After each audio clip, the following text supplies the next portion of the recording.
আসসালামু আলাইকুম। এটা এখন আমি আপনাদের দেখাবো ওয়েট প্রোডাকশনের দ্বিতীয় পার্ট, অর্থাৎ ওয়াটারের পার্টটা। এখানে আমি আপনাদের দেখাবো ওয়াটারটা কিভাবে ইনপুট করতে হবে। যেমন দেখেন, আমি এখানে কি করছি, গ্রাউন্ড ওয়াটার, এই যে ground water B1.1 ground total কতটুকু পানি আমি উত্তোলন করছি এই অক্টোবর মাস, নভেম্বর মাস এবং ডিসেম্বর মাস। এখানে দিয়ে দেওয়ার পরে অটোমেটিকলি আমি নিচে আমার রেন ওয়াটার ইউজ নাই, 0, 0, 0 3 মাসে।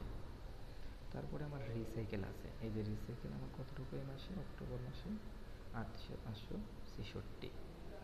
তারপরে নভেম্বর এবং ডিসেম্বর মাসে। তারপর আমার রিইউজ কত, 117, 144 এবং 130। তো এখানে রিইউজের এই জায়গাটি দেখেন সুন্দর করে লিখে দিচ্ছে, দেখুন reuse water ATP discharge water use only in domestic purpose will be termed as reuse water. এখানে এই যে ইনস্ট্রাকশন দিয়েছে, এটা আপনি কি করবেন, একটু ভালো করে লক্ষ্য করবেন যে আপনার এই ধরনের এইগুলো প্রসেসগুলো আছে কিনা।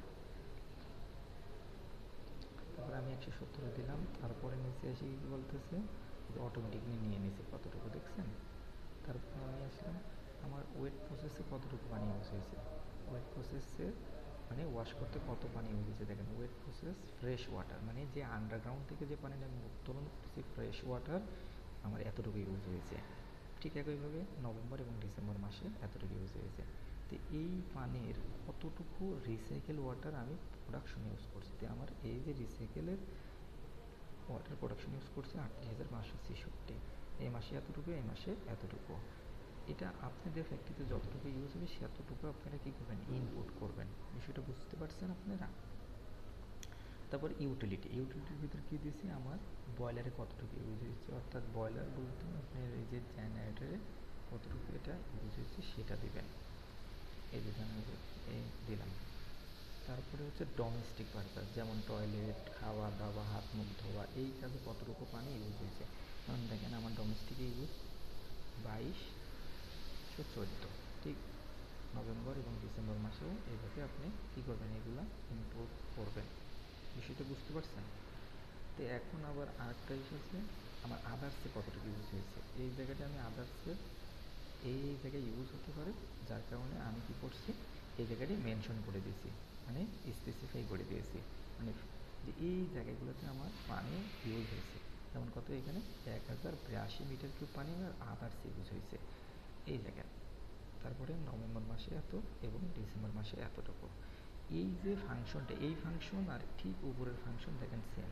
এই যে 56,817 এবং নিচে আসি দেখেন আমার 56, এই দেখেন 56,817। বুঝছেন তো, মিলছে, দেখছেন একদম হুবহু কী হয়ে গেছে, আপনার ডাটা মিলে গেছে, দেখছেন। ঠিক একইভাবে এই যে আপনার মানে আন্ডারগ্রাউন্ড ডিপ পাম্প কতটুকু, ইনলেট আউটলেটে কত, ল্যাব, মান্থলি ওয়ারেজ, utility, washing, water balance diagram, তারপরে হচ্ছে আদার্সে কত, ওয়েট প্রসেস ট্যাকিং, এই যে এর যে ট্যাকিং সেটা, সেখানে ওয়েট প্রসেসের উপরে যে প্রোডাকশন দিলাম সেটা ইনপুট দিবেন। ঠিক নিচে আবার কি করবেন, ওয়াটারটা ইনপুট দিবেন, রিসাইকেল কতটুকু। এইভাবে আপনাকে অক্টোবর মাসে, নভেম্বর মাসে, ডিসেম্বর মাসে, এই যে প্রত্যেক মাসে আপনাকে কী করতে হবে, ইনপুট করতে হবে।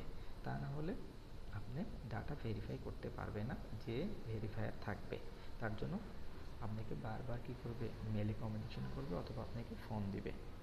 তো আরেকটা পার্ট এখানে নতুন অ্যাড হয়েছে, সেটা হচ্ছে ওয়াটারলি ডিসচার্জ ওয়াটার ইনফরমেশন। যেমন এটা যদি আপনি চিন্তা করেন যে ইন্ডাস্ট্রিয়াল ডিসচার্জ ওয়াটার, যেমন ওয়াস্ট ওয়াটার ডিসচার্জ টাইপ কি, আমি কী করছি, করতেছি ওয়ান সাইড ট্রিট, মানে আমার ভিতরে কি আছে, এইটিপি আছে, যে জন্য আমি দিচ্ছি ট্রিটেড ওয়ান সাইড ওয়ানলি। তো আমরা কতটুকু পানি এইটিপি থেকে আউট করছি, এই পানিটা এখানে দিছি, যে এতটুকু পানি আমার এইটিপি আউট হচ্ছে। এটা কীভাবে আমি মেজারিং করছি, আমার মিটার আছে, মিটার কোথায় যাচ্ছে, এনভায়রনমেন্টাল ওয়াটার, তার মানে আমার পাশে একটা লেক আছে, সেখানে এই পানিটা আউট হচ্ছে। তারপরে বাকি পানিটা আবার এখানে বলতেছে ওয়াটার ডিসচার্জ টাইপ, আমার আবার কি আছে, সেপটিক আছে। এটা কোন পানিটা সেপটিকে যাচ্ছে, সেটা হচ্ছে ডোমেস্টিক পারপাসে যে পানিটা ইউজ হচ্ছে সেটা আমার কী করছে, সেপটিকে। এটা আমার এস্টিমেটেড, এটা বাকিটা কি হচ্ছে, ল্যান্ডে ওয়াটার, এনভায়রনমেন্টাল ওয়াটারে যায় পড়তেছে। এখানে আমি আবার সাপোর্টিং হিসেবে কী কী দিচ্ছি দেখেন, ল্যাবের আমার ডোমেস্টিকে যে ডোমেস্টিক ওয়াটারের সাপোর্টিং ড্রেনেজ লেআউট প্ল্যান, তারপরে হচ্ছে ড্রেনেজ উইথ ইটিপির কি আছে একটা মডেল বা প্ল্যান আছে, তারপর ড্রেনেজ প্ল্যান আছে, হাইড্রোলিক ফ্লো ডায়াগ্রামটা দিচ্ছি, রিসাইকেল প্ল্যানের রিসাইকেল ওয়াটারের কি ডাটাগুলো ইনপুট করে দিছি, এই মানে রিসাইকেল কতটুকু হয়েছে এই ডাটাগুলো আমি অটোমেটিক দিলে এখান থেকে দেখেন এই পর্যন্ত সবগুলো দিলাম, সবগুলো দেওয়ার পরে এখানে অটো ক্যালকুলেশন হয়েছে।